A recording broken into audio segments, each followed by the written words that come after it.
We downtown doing the vlog. Oh. Going to the spring market. Getting some veggies. Yeah, right. You're gonna get veggies. I'm not getting veggies. Getting some macaroons. Mackerel? Macaroon. Macaroon. That's the president.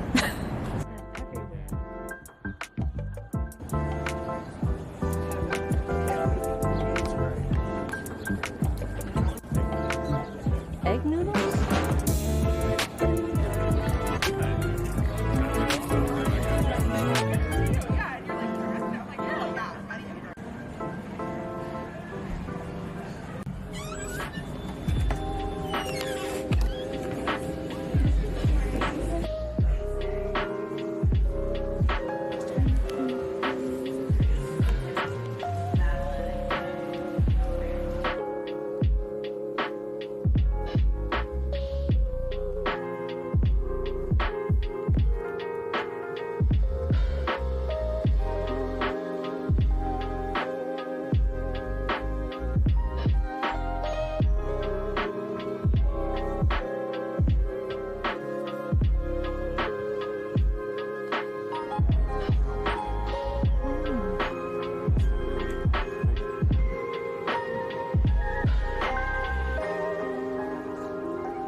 Alright, should we get something to eat?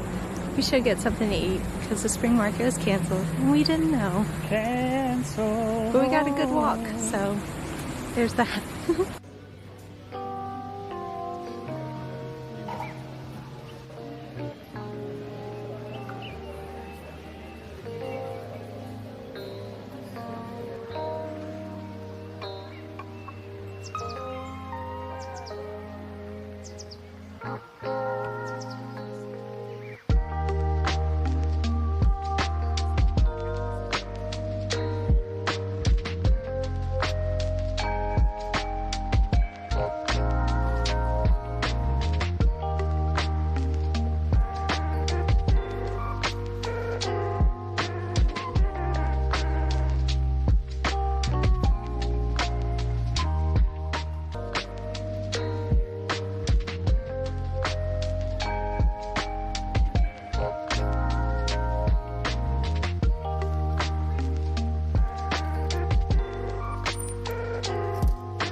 Hi guys, happy spring! It is officially the first weekend of spring, and while it is still a little bit chilly out, the day is so sunny and clear, and I'm really happy that we went out this morning. So as you saw, we went out originally for a spring market, but that ended up being canceled last minute.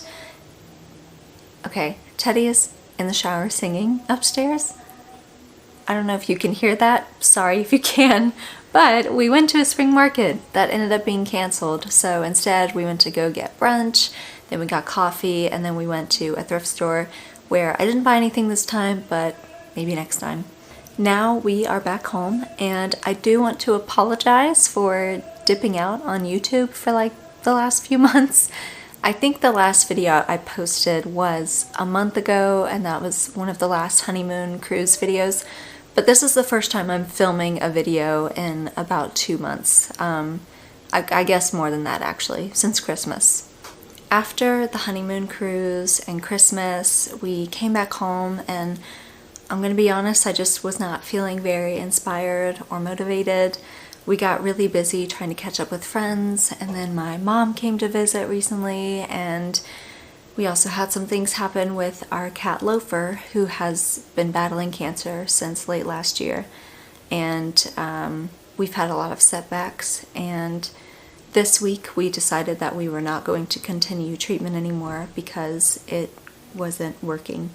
So I think all of that made me very emotional, and it definitely dampened my level of motivation to do anything, quite frankly.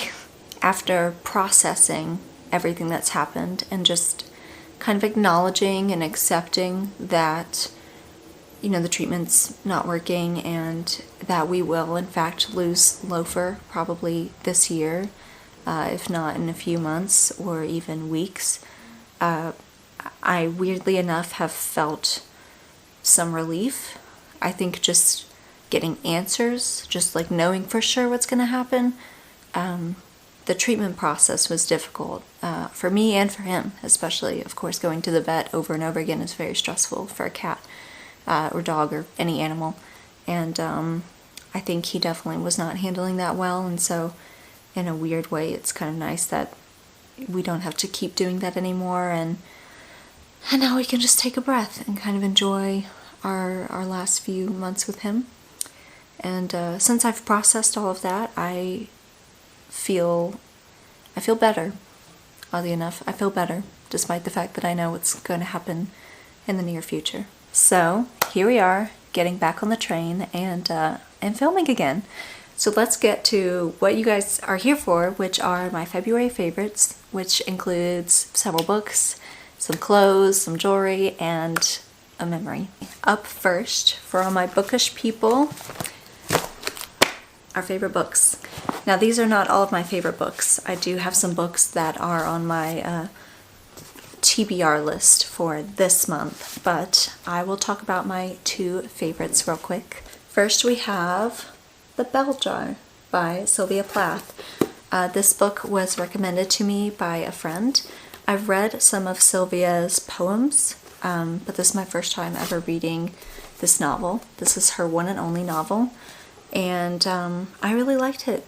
I really did. It was about as depressing as I thought it was going to be, but I thought that it was very raw and very brave for her to write this, especially in her era. I think this was written in the 60s, if I'm not mistaken, or it was published in the 60s.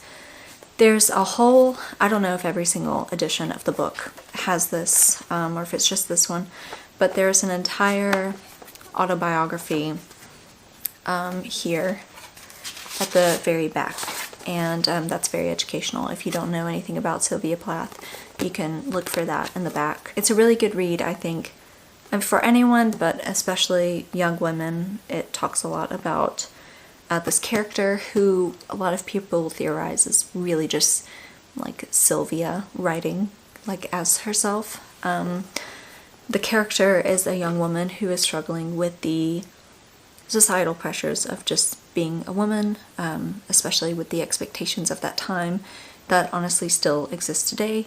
Not as strongly, I would say, at least in the US, but they're definitely still here. It's a very quick read. I think the entire book is less than 300 pages, so I was able to finish it very quickly. So again, if you are not the type of person that wants to read something that's 400 to 500 pages, this is a good one. Next one we have is Age of Wonder by Victoria Erickson. So I've never read Victoria Erickson before, and this is actually a book of poems. It's not a novel. I don't know if she's written any novels or other poetry books. I think she has, but this was actually gifted to me by a friend, and it was a very, very pleasant read. This book of poems is super positive and uplifting. I think that there are some sadder poems, but for the most part, I think it's very inspiring, and it's kind of all about encouraging you to live your life to the fullest and like stay wild, stay inspired, stay curious, things like that. And my friend, who's like the sweetest person alive, actually made all of these little notes, and she marked them and underlined some phrases that I guess she thought reminded her of me, and it was just the sweetest thing.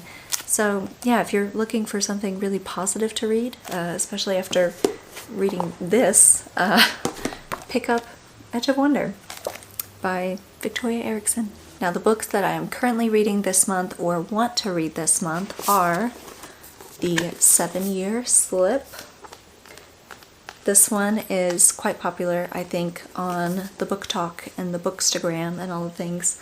I saw a lot about it and I've been thinking about reading it for a while. Finally picked it up and I'm about halfway through, a little more than halfway through, and I don't regret it. I absolutely love it. It's romance and like time travel, kind of. I'm not spoiling anything when I tell you this part. By time travel, I mean there's not like some weird scientific portal that they're like stepping through, because like I would not read that. That's not my thing. But it's like an apartment that has, it's a New York City brownstone, so also that lovely setting, super cool. Very idyllic if you are into the New York City brownstone neighborhoods. I think that this will be fun for you to read. The apartment is like a magical apartment. I don't know if that's the word, how you would describe it, but sometimes the apartment, like you will just step into it and go back in time. And in her case, she steps into the apartment and goes back 7 years and ends up meeting this conveniently handsome chef. And yeah, turns into a whole thing. So really liking it so far. The next one is Enigma Variations by Andre Aciman. Sorry, I don't know why I just forgot that, because I know this author. I read Call Me By Your Name, which broke my heart, and it was beautiful.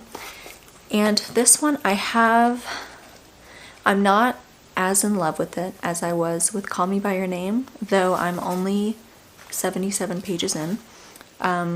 It's still very much Andre's writing. It's beautiful, it's very detailed, but it does feel like it's moving maybe a little bit slower, which is honestly fine. I think that's his writing style in general. But there's like something else that I just feel off about, which is the first few chapters, and where the character is like very, very young and there's some sexual stuff. If you've read it, you know what I'm talking about. And I don't know how to feel about it, because I think on one hand it's very honest and very raw. On the other hand, it feels like inappropriate as an adult to be reading that. I don't know. Anyway, I'm reading that right now and I do like it. It's also fun because it's in Italy and I'm going to Italy in August, so it's getting me very excited about, you know, the Italian summers and the Italian villages.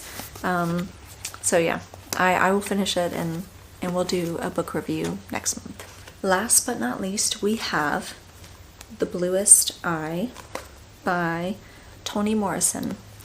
I do not know a single thing about Toni Morrison, and I just discovered this because it was on a banned book list.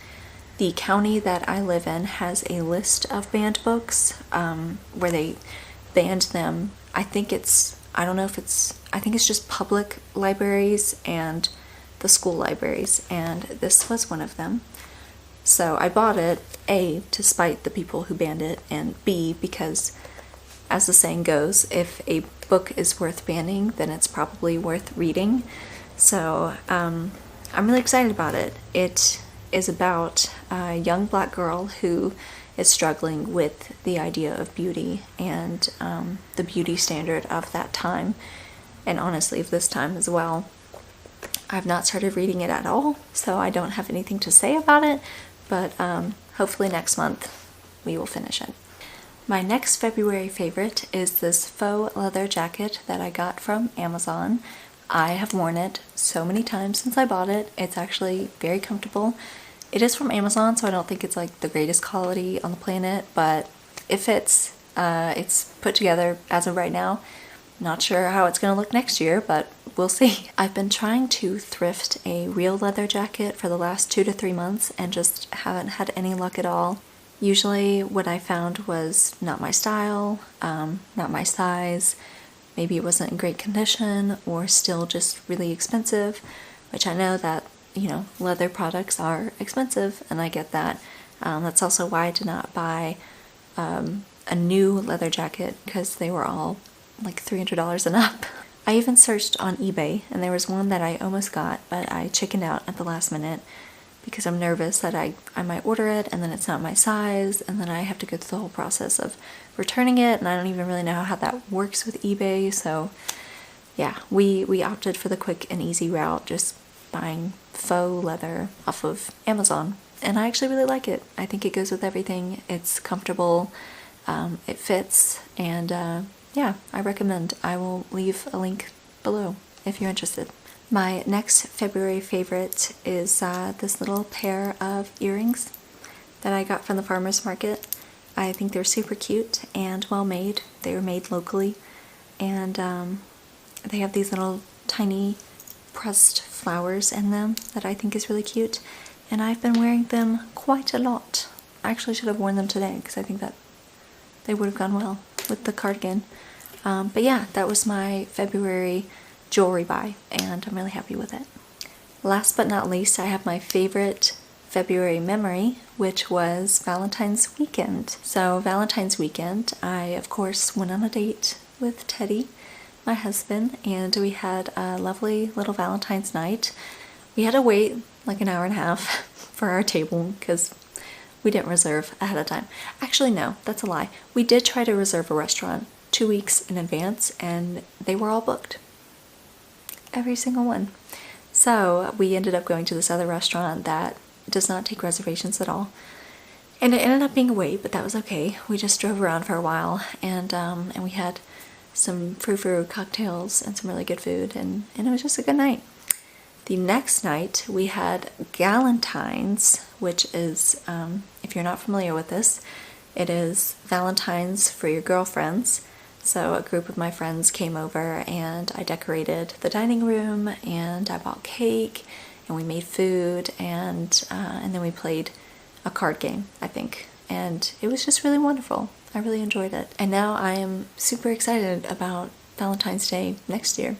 I used to not care for Valentine's Day at all, especially when I was single, because I didn't even do like Galentine's. I didn't really know that was a thing back then, but now that I get to celebrate with the person that I love and the girlfriends that I love, it's a really, really special weekend. So that was everything that I have for February favorites. We're already mostly through March, so I think I have an idea of what to include on the March favorites video. So I'm really excited to share that with you, and yeah, thanks for joining again, and I'll see you guys next time. Bye!